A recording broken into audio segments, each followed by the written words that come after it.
Fit like YouTubers, welcome to the premiere episode of the LobsterCast with myself, Scott Lynch, and all the way from the World Wrestling Federation, circa 1995, we have Shawn Michaels, the Heartbreak Kid.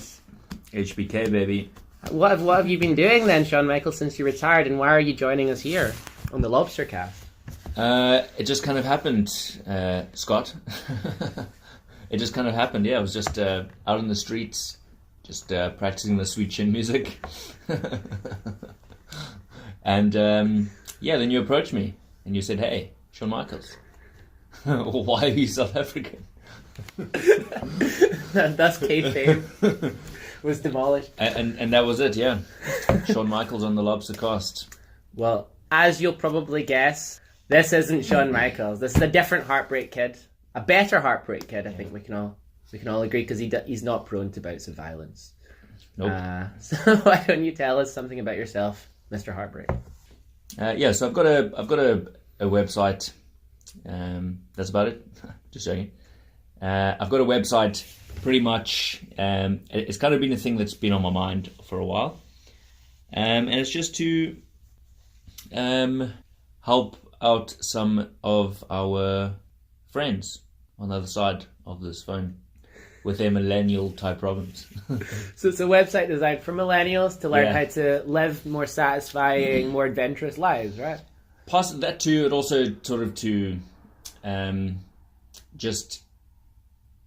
I've always wanted to be a rock star, and I feel like this would always just be like, it's just like feeding into my ego.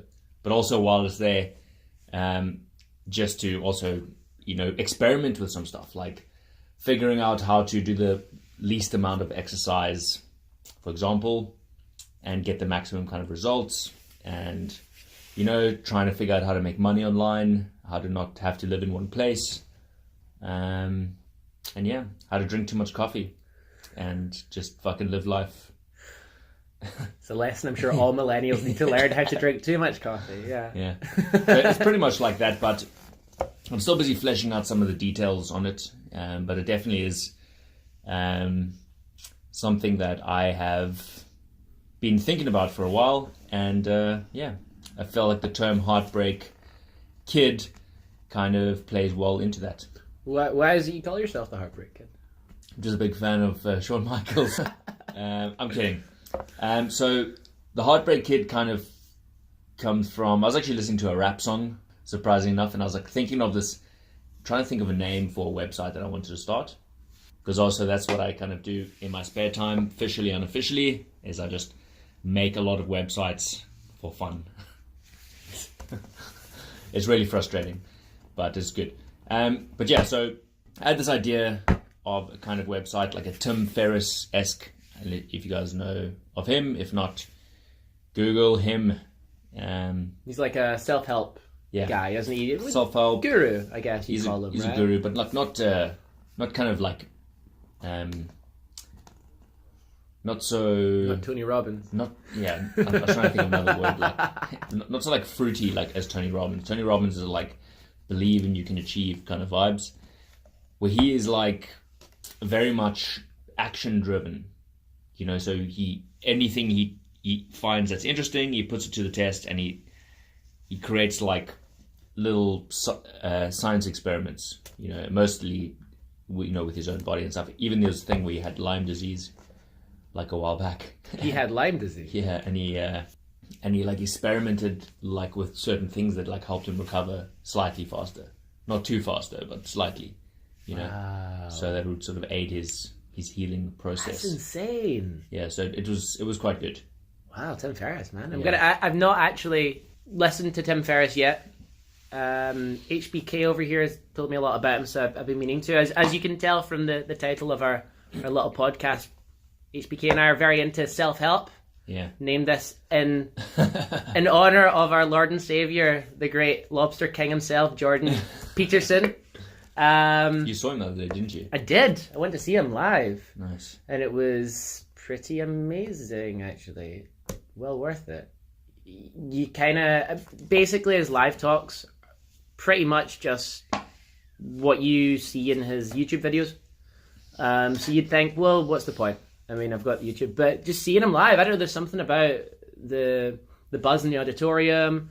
There's something about the way that he kind of reacts to the audience. The way, you know, when the audience laughs, he kind of like changes like his tone and stuff. I don't know, there's something about it that just, I don't know, and just listening to him, he's a really charismatic guy. But yeah, when I went to see him, it was just like, I thought of loads and loads of ways that I could be a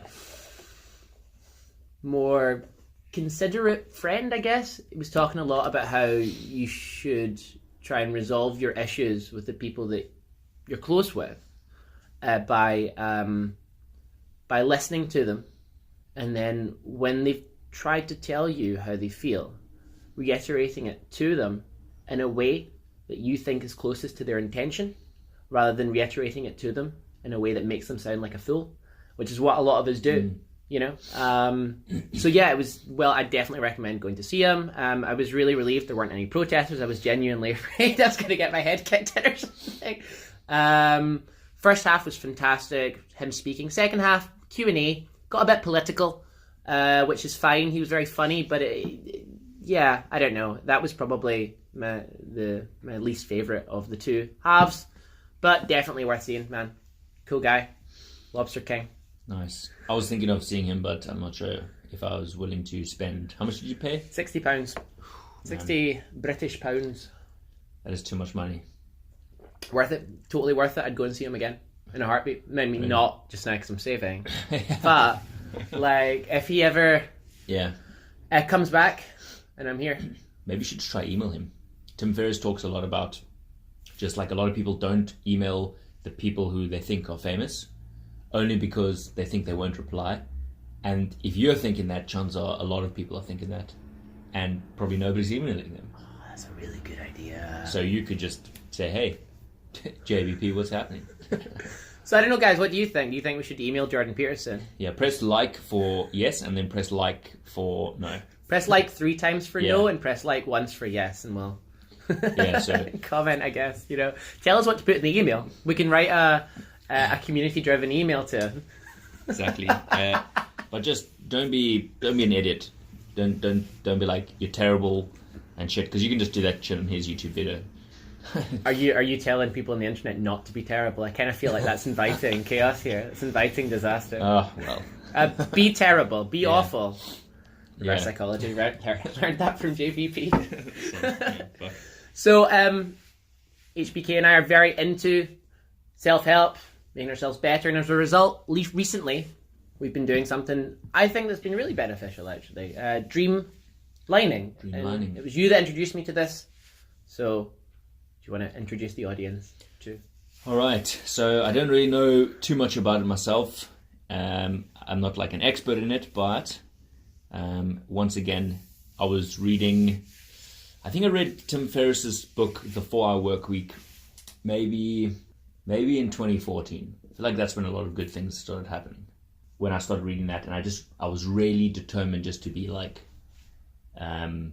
location independent, and that's still kind of like a thing that I want to do. Always wanted to be earning my money online, but also I always wanted to be earning money for myself and not like working for some dude. You know, kind of like there's always something in me that dies a little bit when I have to go to my job and make someone else money while they underpay me for my hard labor and my incredible sense of humor. So anyways, so Tim Ferriss has got this thing called Dreamlining.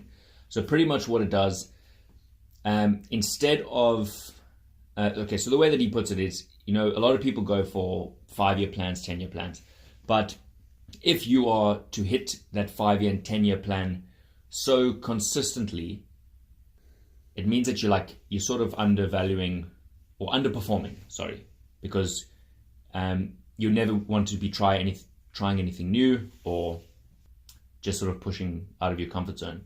So what he does is he does 6 to 12 months experiments, and then he changes it from there. So instead of having a long-term goal, he just sort of plans it a year in advance. And that's kind of what Dreamlining is about. So it goes through 3 different sections, which is having, doing, and being. And what that does is it just helps you to work out your monthly expenses that you need to be able to make sure that happens. And then what he does is add a 1.3, so like a 30% buffer on top of that as well for anything that goes wrong, any savings that you need to do, or any, like, I don't know, maybe you find out that your ex-girlfriend is pregnant with twins and now you got to look after them. And that 30% will probably not be enough money, but you can always read Dreamline. But yeah, so that's kind of what it is. Just to put it into action. It's quite amazing how much action you want to take once you can see a map in front of you, and break it down into bite-sized steps. What did you feel about that? About your target monthly income. What did you feel like? Was it when you find out what your target monthly income was it as much as you thought it would be? Well, I mean, for me it was really low because I only had two things on it. I had language learning become pre-intermediate at a language, a specific language. I don't know why I'm being really secretive at Japanese. Yeah. I don't know why I'm like, no, I've got to keep that secret. No one can ever know. Yeah. And also studying to be a foreign language teacher or an English language teacher abroad. And I wanted to get a job teaching online before I go abroad and teach professionally. And both of them were incredibly cheap. I think the language learning one was going to run me about £20 a month, and that was just in coffees because one of the language learning groups meets up in a cafe, so I'd have to spend money on coffee. So yeah, in terms of the monthly expenses, it wasn't really that high. It wasn't that surprising. What I felt I benefited from doing it was it showed me what I really wanted, because this is the second time we've done this. Yeah. And the first time I just threw a bunch of stuff down, stuff that I really didn't care about. You want a custom-made suit? Yeah. Okay. I do want a custom-made suit, but it wasn't really that important to me, which is what I found out when I put it down. The only two things that really, really mattered to me were become pre-intermediate at Japanese and also get a job teaching before I go abroad. And yeah, I found that's what's incredibly helpful, because the great thing about it is you have to write down how you're going to achieve this. And yeah, it means that you have to think about what steps am I going to take to achieve this. And it makes things that seem quite complicated become suddenly incredibly simple. I think I definitely recommend it. I think we can put in the wee description box below a link to where you can get the Excel spreadsheet that works out all the costs for you. It's on Tim Ferriss's website, I believe. It is indeed. That's correct. I'm going to have to make a note to write that down. Write it down. Yes, I don't forget. Yeah, definitely recommend that. It's really good. Like, I find that, like, a lot of the stuff that I was even thinking to budget for, I'm working a full-time job at the moment, but even just the fact that, I'm pretty much earning about £400 less just off of my target monthly income. And that budgeted me to be working however many days I want to be working, but also to be traveling 4 times a year for a month at a time, which would factor in my accommodation and food, and then as well as saving for a property to buy somewhere in Eastern Europe, and then saving money and obviously paying all my bills and stuff like that. And just really having not really the goal isn't really to have more free time, but the goal is to be able to scale up in whatever you're doing. So I think that's pretty much the number one mistake that some people make, when they obviously thinking about working location independent or working by themselves or whatever, is they always think, I want to start a business so I can have more time. But chances are, if you're working 40 hours a week and you start your own business, you're going to be working double that, because you need to put in all the work to be able to set it up. And you're not going to be able to just quit your job all of a sudden unless you have a lot of savings. And so you may have to be working both of them at the same time. So you're going to be working like an 80-hour week. So a lot of people think, fuck, I want more time. You're not going to have more time, because if you're going to be running your business in the beginning by yourself, you're going to have to deal with all the customer service things, if you're providing a service to people and whatnot. So a good thing to think of is not to have more time, but to have more freedom, because that's ideally, that's like the number one, maybe for men, I feel in any ways, would be your number one priority in your life right now, especially if you're not where you are in terms of your income and stuff like that, is to aim for freedom. That's what you need to do. You need to be free from needing money and financial, you don't need to be wondering, fuck, if I lose my job, I'm going to lose everything. You don't need to be hanging on to some other dude's fucking ballsack so that you can just be able to make it through the month every time. You know what I mean? You can't be like, oh, please don't fire me. You need to be able to have that decision. Well, you need to be free from that decision. You don't need people to rely on someone else's liking or disliking of you, whether you get money or not. You know what I mean? So I would probably say that freedom would be the number one, and that would obviously be going towards business. So you need to figure out what's going to give me the most amount of freedom and that I'll be able to keep doing. So back to my point before I rambled on. But if you're working 40 hours a week for minimum wage, there's no real way you can upscale that, because you pretty much work 40 hours a week. You're going to burn out if you work, well, you probably burn out if you work 40 hours a week. But to work more than that, and you can't really negotiate with your if you work in a minimum wage job, you can't negotiate with your employer oh, give me more money. They're going to be like, fuck off, I'll get someone else who can work twice as hard for half the money. Yeah. Or twice the amount of work for the same amount of money. So, but when you have your own business and you can really choose how much you're charging per hour. So you can choose if you want to be earning, not necessarily means everyone's going to buy it from you for that price. But if you say you do a painting, right, and you're selling each painting for £200 and you're charging £50 an hour for custom made. So they can say, you can quote someone and it will end up being £600 for a painting. That painting, you can charge them for 6 hours, but you could probably get it done in 3. You know what I mean? So 3 hours, you're earning that much money, and then if you divide that up, so £600, you divide that up by, how many hours in a week or how many hours you're working. If you're only working 3 hours, that's a lot of money, so I feel like it can really be, you need to figure out what your skills are, but that's also what the Dreamlining is for, is to figure out your skills. And the thing that I like about it at the end is it's got actionable steps to say, steps now, steps tomorrow, steps the day after. Yeah.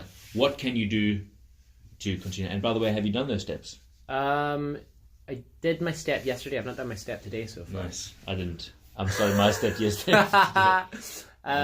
Mine's just to meditate, to become more at peace, because I feel chances are, well, most of the time it really is that we all have our own worst enemies in terms of wanting more money, because you want more money so badly. You want it so badly, but then there's another part of you that's been conditioned by maybe your parents or society that the more money you have, the more problems you have. But it's not the case. Your problems just become different. Yeah. So it's not you don't have poor people problems anymore. Now you've got rich people problems, which is probably, chances are you've never had problems like that before, which makes them seem like the greatest evil in the world. Yeah. As I've become a little older, how old am I now? 48? 48, yeah. So most of my girlfriends now have been really young, maybe between 19 and 21. I'm not actually 40. I'm 26, 27. Just you want it, you don't just want so to be you know, out there, just so you know. But yeah, so a lot of my girlfriends have become younger, over time. But before, I used to kind of date girls the same age as me or a little older, which is kind of cool. It's kind of cool to it's like a different set of problems, if that makes sense. Yeah. Because it's exactly the same as getting more money. It is. Do you know what I mean? Because or it's the same as say your entire life you're used to only dealing with one girlfriend. Yeah. Suddenly you have 2 or 3 girlfriends. It's not like the problems are any different. Yeah. Well, it's not like the problems are any less. It's, you know, they're probably the same amount of problems. Do you know what I mean? Because you've got to be dealing with, like, although 3 times the problems, I guess, but they're different kinds of problems because you've been put yourself into a different kind of framework where she's like, well, I like him, but he's also dating 3 other girls. So, you know, which kind of like, it's surprisingly enough, like why it's surprising how people treat people different when they have like options, opposed to not having any options. And the same thing is like, I mean, you've met rich people before, I work who for are a just very like, rich person. So, he just keeps getting richer as you work for him. He does, doesn't he? Don't quit your job though. You need to save money, man. Yeah. So, yeah, it's kind of it's good. It's good. The dreamlining, I feel like it definitely is. It shows you what you really want, and I would suggest doing it like what we did 2 or 3 times. Yeah. I might actually make a suggestion as well. I've not done this, but I think I'm going to. I'd heard, I think it was in a Jordan Peterson talk actually, the writing, like actual physical writing, has like an effect on our brains. When we write something down, if it's a problem we have, then all of a sudden that problem doesn't make us so anxious anymore. And I suspect, and I know from my own experience, when I write down notes, I always remember them, are more likely to remember them than if I type them up. I wonder if maybe dreamlining, if you write it down after you've worked out all the sums on the Excel sheet, or you let the Excel sheet work it out for you, if you then get a piece of paper and just draw it out, you know, then maybe I'm going to try this. I'll let you know next episode whether it's working, but maybe you'll be more likely to go for those goals and achieve them. I know that you've done that thing that a lot of people have done, and I think by and large it does work, where you've written down your goal and a date and put it on your wall. But you achieved it. But I noticed the little poster, you wrote that in pen or pencil. You know, you didn't type that up. Yeah. And I wonder if maybe there's a link between the two. Yeah, that was actually quite a cool story. But I feel like it You just kill story bro me there. Fuck you. I shouldn't have paused. You wouldn't have noticed. I think it's a cool thing to do, and it definitely works with the writing. I feel like our brains are just like big problem solving machines, and all it lacks is focus. That's all it does. So people are like, oh, I want to be earning 2,000, let's just say 2,000 pounds, because that's quite a big sum of money to be earning, you know, per month. So I want to be earning 2,000 pounds by halfway next year. Your brain's like, yeah, cool. But I need to focus on eating at 6 o'clock tonight, and I need to be eating in my kitchen, and I need to make sure that my food is ready by, you know, that's like super focus, and then your brain just kicks into action and just says, cool, get this done. Yeah. So adding time constraints to it, you know, like, and we all know this by being in school. And those of you who haven't been in school or still in school, like, if you want to get a project done, wait until the day before it's due to do it. Because it's such a hectic time pressure, and, you know, don't listen to what your parents say, because they're wrong. I hope this doesn't get edited out. So anyway, you know, adding the time pressure and also adding a specific date, it like plants that seed into your head, and like subconsciously you start working towards it. You start thinking of things to do, thinking of ways how to make that be possible. You know, so and plus you're also working towards a deadline, opposed to you saying, I want to be rich by the time I'm 30. Like, well, you're already 30, so. But for me it's like 4 years, and I'm like, I can just think 4 years, what can I do? I could probably take approximately 400 shits on the toilet. That's like 100 a year. Okay, I think you take more than 100 poos a year. Do you think so? Almost, but for you, yeah, definitely. All right, so maybe about 2,000 shits then. I can eat a good couple of times, have some beers, but like I've got like there's no like specific plan, so you need to have that plan with a timeline on it. You need to have a project and you're working towards a deadline. And that's why I think the Dreamlining is so important, because it's like it gives you 12 months or 6 months to do it. And you can't say, I think anything longer than that, you're prone to just procrastinate. Oh, yeah. I mean, I think the 6 months 5-year plans I don't think ever work. Yeah. I think you need to break that 5-year plan into 5 one-year plans and just have like 6 to 12 months to achieve them. But I think the Dreamlining works for the reason you've just given. I think it also works because, again, it forces you to think about the steps you're going to take to achieve that. So not only do you have a time limit, you've also got the first 3 steps towards attaining that goal. And it's starting it. I think that's always the hardest part. You'd said something yesterday that I thought was really clarifying. Actually, you'd said again, I think it's a Tim Ferriss piece of advice.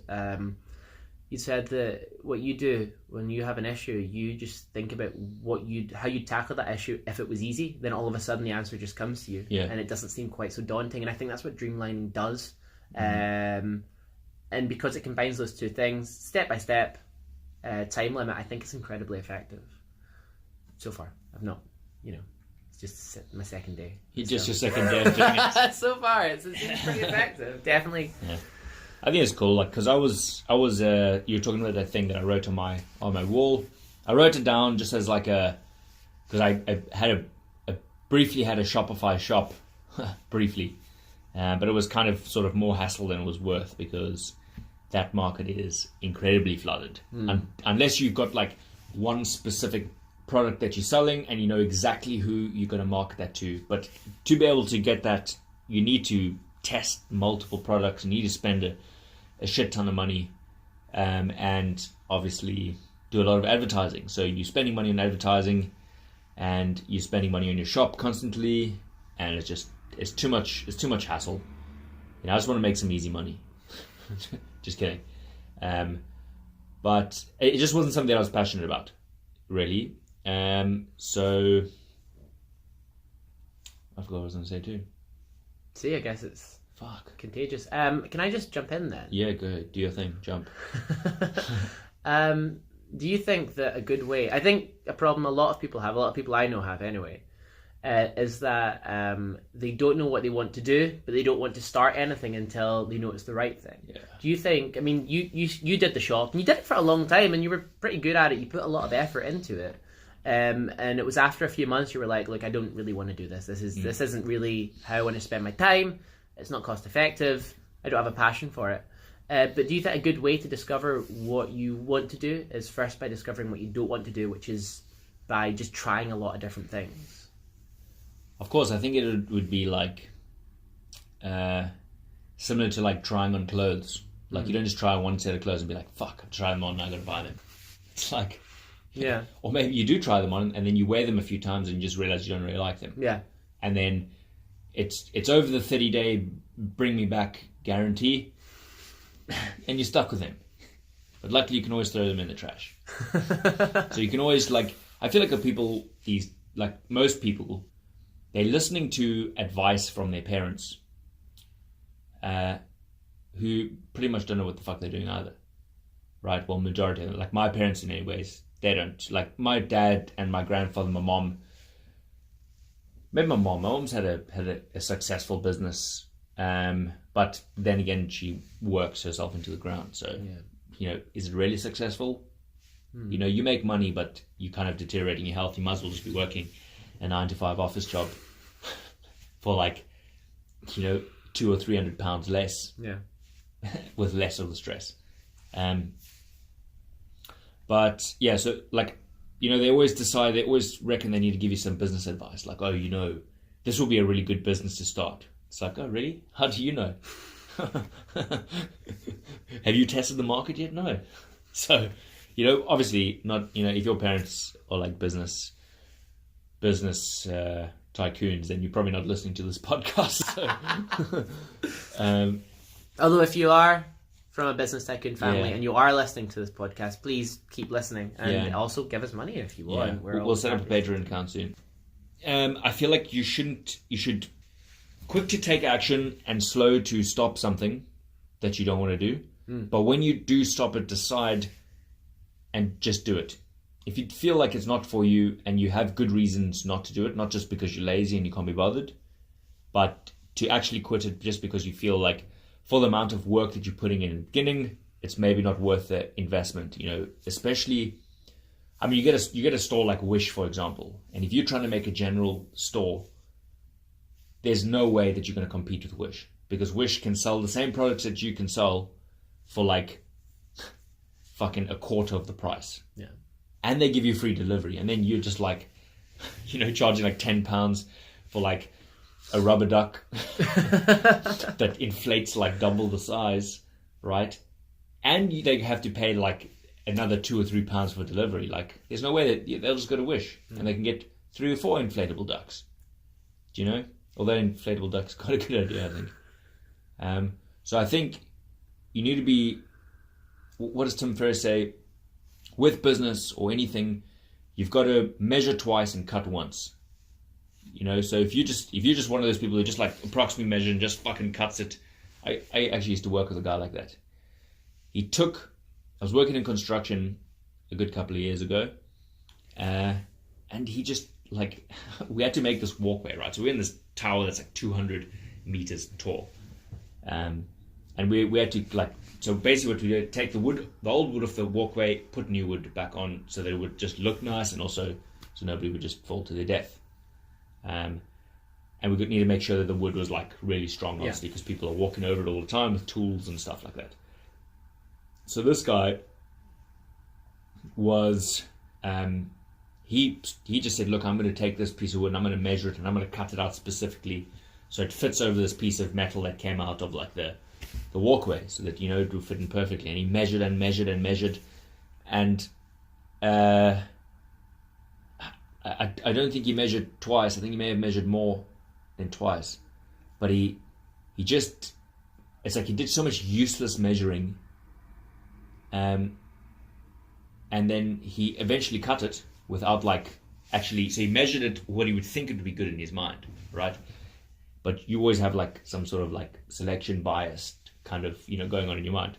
So he measured like 3 or 4 times, cut the wood, and then when he put it on, the hole that he cut for the metal piece that was coming out was on the other side.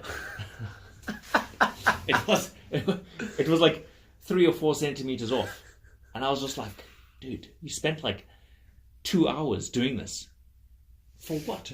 Like for nothing. Like, just put it against there and just measure it. So like, I feel taking the most practical route and then making sure that you do it right, but don't get too carried away on the planning part of it. Like the most important thing is to start.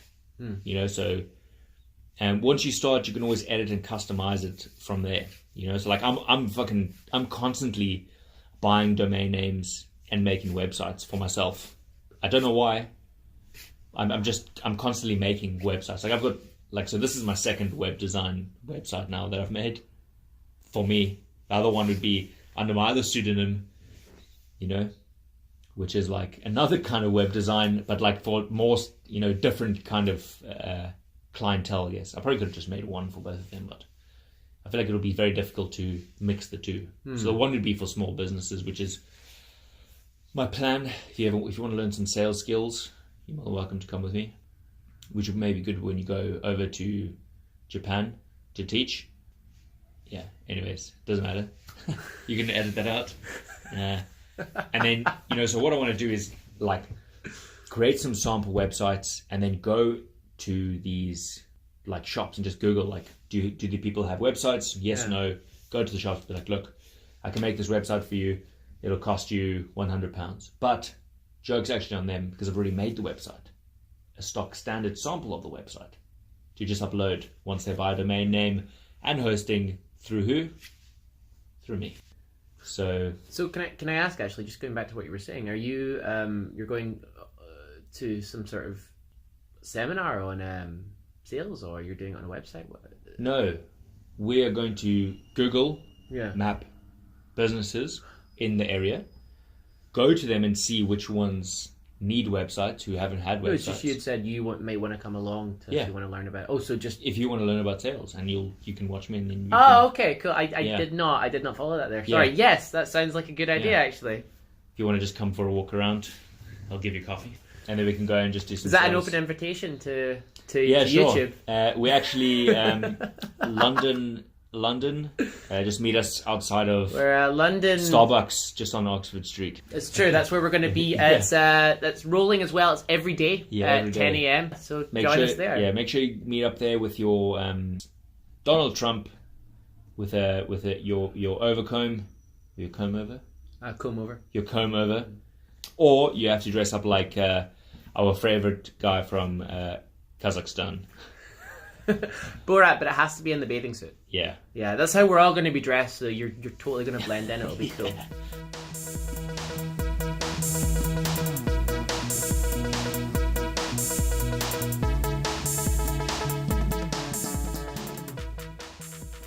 Right, guys, that was a LobsterCast. Well, let us know what you think in the comments below. If you like it, if you hate it. And we'll see you next week. Peace out. Bitches!